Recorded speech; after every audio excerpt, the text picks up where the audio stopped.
Hello guys, NautoAce here, and basically I want to give my thoughts on, Fire Emblem related subject. And of course the first thing I guess I'm going to be talking about is the latest Fire Emblem that's going to come out May the 19th, 2017, and that is Fire Emblem Echoes Shadow of Valencia. So again, I did talk about it before in my Fire Emblem Nintendo Direct, which is a remake of Fire Emblem 2. They call it in the Famicom Fire Emblem 2 Gaiden. So it is a big overhaul. It's supposed to be a big improvement from its NES counterpart. And one thing I mentioned this was, will it have English dub voice in the game? And I would say hopefully it has the English dub. And guess what? Happy days for me. And yes, it's been official.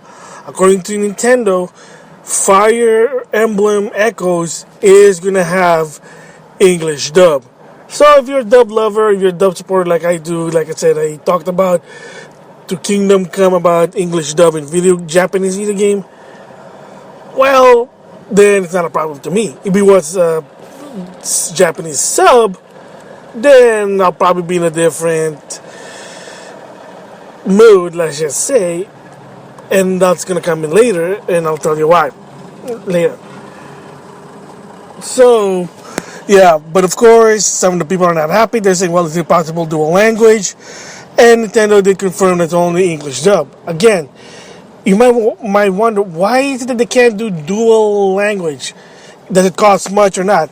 Well, what some people don't know, I could be wrong, but I heard about this. I know Xseed was talking about this with Sensor Gaming on YouTube about voice, and that whether it's English dub or Japanese sub, it costs money. Wait, what? What?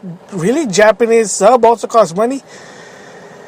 To some extent, yes. And I'll explain why. First, English dub, easy. You have to do voice recording. You gotta pay your actors. There you go. Boom. Kind of makes sense. So you're saying, well, Japanese sub, but they already did the voice. We're just using their voice. Yeah, but in order to use them, it's called a license, and you have to have permission to be able to use their voice. That's the thing.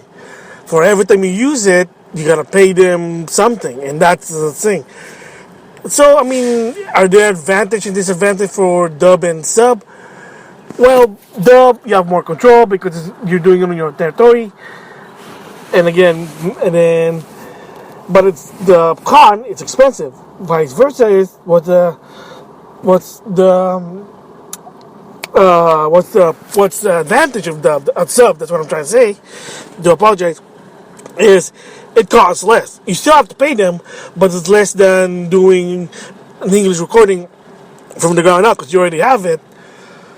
But the con about that one is, and like I said, it depends where your territory is. People might not accept it, and the hashtag no dub no buy that's been coming on ever since Warrior Orochi 3. So I mean, there's some pros and cons about it. But for me personally, I'd rather have dub. Like I said, if it's bad, fine. It is what it is. I can tolerate it. I know there's some people who cannot tolerate it. I can. So, but that's just me. But I'm so happy that it is English dub. It sucks that they can't do both, because again, that costs a lot of money. And like I said, some of this company, they do want to justify their investment. That, well, we paid a lot of money, so we want you to listen to this. I know it's like shoving the throat thing, but again, it's business. So now I'm going to a different direction.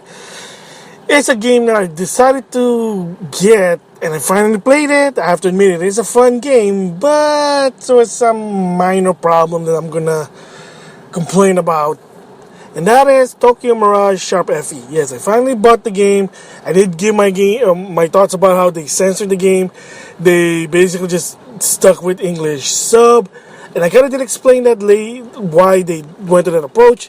I'll explain more in depth here. So the game, like a lot of people said, it is Fire Emblem, and well, it's not so much Shin Megami Tensei, it's more of Persona. So you go to a dungeon, you got these enemies, and then when you turn into some sort of hero, you're basically reference to Fire Emblem. I mean, I'm not going to talk what the story is about. It's not a bad game. Actually, it's actually fun. A lot of Japanese reference. I know there was a lot of censorship problem. It kind of sucked, but again, like I said, it's Nintendo, and what most the common consumer, the general consumer sees Nintendo is a kid family friendly company, kind of like Disney, like the Disney thing. So you're not going to see some Disney cartoon or Disney character that's for adults. No, it's something. Well, Nintendo to some extent, they're basically towards kids, whether you like it or not. It is what it is. They always hop on women and kids. So the idea there is this game. It's sort of more oriented to the hardcore JRPGs. If you get into it, fine. So is it meant for teenagers? Well, it's hard to say. But if you are a uber JRPG because you're playing like Final Fantasy, Star Ocean like that, then yeah, this is the game for you. So, but like I said, it sucks that there was some censorship. But again, it's Nintendo of America, had a different image. They give their PR excuse, oh, territory different, whatever. But one also I had a gripe is the game is not even in English. It's wow, Nintendo game's not in English. Yes. And there have been a lot of reports here. I read on the internet, some rumors that Nintendo did want to have this game in English. They want this game in English because so more people will get into it. Because like I said before, put a language that people prefer, you probably have more sale. Maybe. But there was and then they even had the money. They had the money for it. But then the problem is because it was Atlas who basically does the localization, believe it or not, because, come on, the Shin Megami Tensei belongs to Atlas. So, it just makes sense for Atlas to do the localization, because they do localization, come on. But from what I heard is that when Nintendo did ask them, hey, can you make this game in dub? Atlas said they're willing to do it. However, the problem is then they had a compromise with the release date. Because they were aiming for it for I think it was like June 28, 2016 release date for this game. And they said if we had to put dub, then it's probably gonna have to release it either fall of 2017 or, well, fall of 2016 at the earliest, maybe. Could be late 2017. Heck, it could be even early 2018. You never know. And he said, whoa, why? And I did kind of mention this before. The reason is at the same time, they are doing voice recording for another big game. Niche it may be, but it's a more popular game.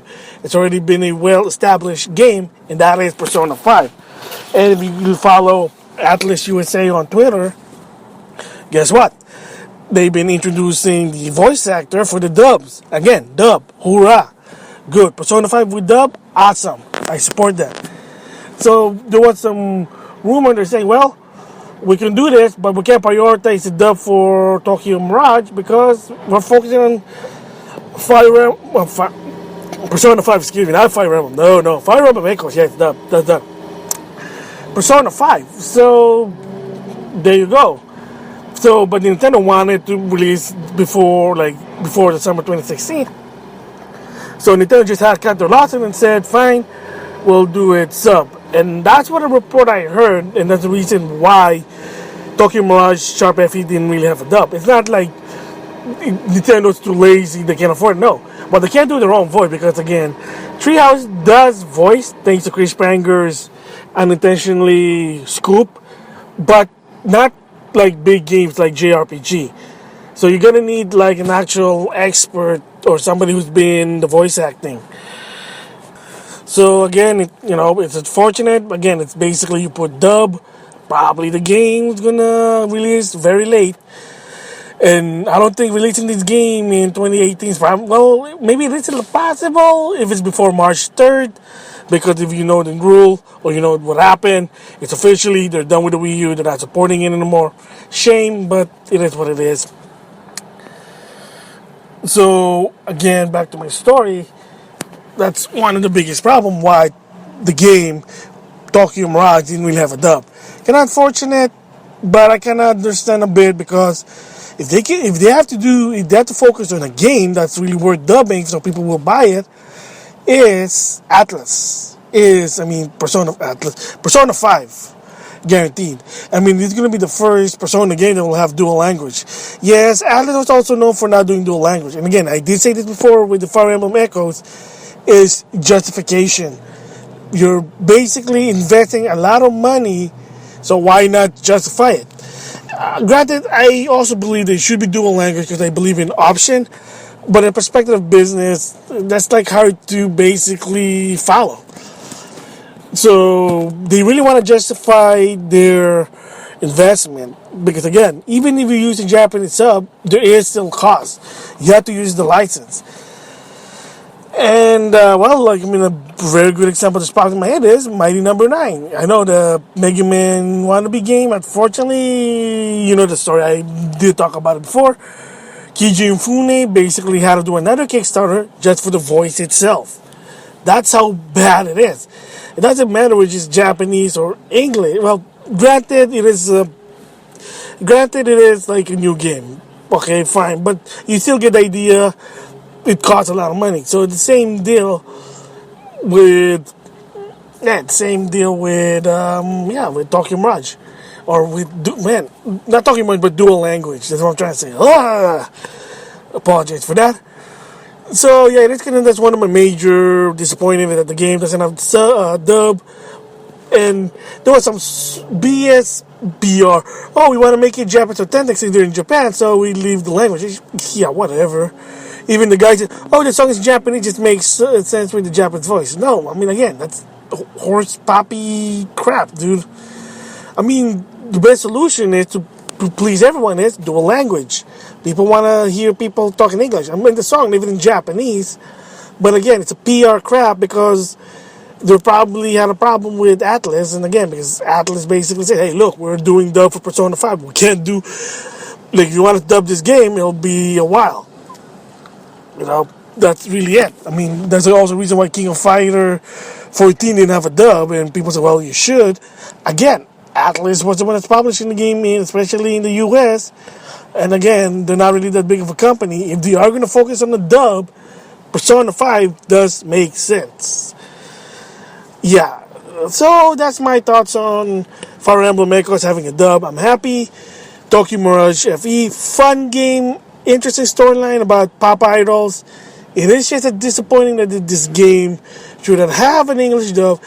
And maybe both Atlas and Nintendo should consider dual language. And again, I did explain why. Cost. They'd rather just pay for one language versus both language. Again, good option, but in the perspective business, I guess it's bad. Whatever. So with that, thanks for listening.